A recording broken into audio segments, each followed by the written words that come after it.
Hi guys, welcome back. And last time I talked about attacking corners. Now we are going to talk about defensive corners. So let's go to the board and check it out, because defending corners is a difficult thing. It's not very easy. The opponent team sometimes makes it easy for you, but let's see. If the opponent coach is watching my videos, then you would need what I'm telling you right now. So here we are, guys. This time we are the defending team, which means we are yellow and the red team is playing. What you want to do is, first of all, you need numerical advantage in the box. There is absolutely no two ways about it.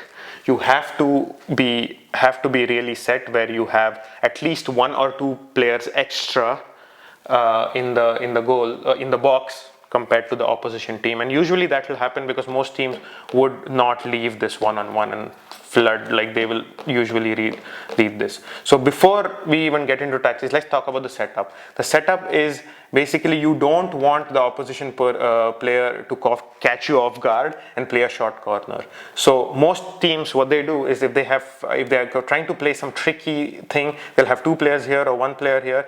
Awareness is key, and tell your players that if there is one person here, you always have to be close by. And this is, if there is another person, that means one is not enough. You're 2v1, so you need to send another person to be able to make it into 2v2.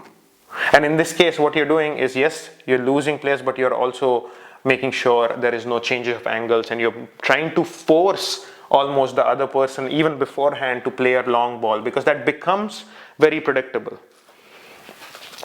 Rule number two is, like, always prepare counter-attacking, because as I said in the last video, most of the goals which are scored in a counter-attack are after the opposition corner. So they do a corner, you win the ball, this guy runs, pop, long ball, and you have a very good chance of scoring. So think about that as to how you're going to do that. For that, you need a very good keeper who can probably hit a long ball or also collect it in the first place.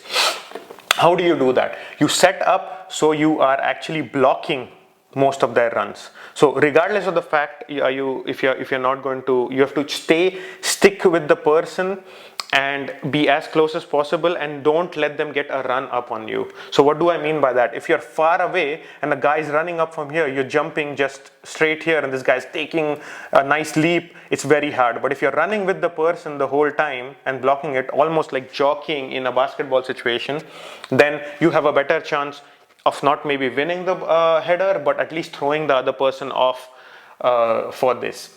Another thing is, like, keeper is the king over here. You have to make your keeper feel safe to be able to actually collect. Anything inside the box is keeper territory, and you have to teach your goalkeeper that you have to be dominating, you have to claim everything, and the job of all the other players is to make sure that the path for the keeper is as safe as possible.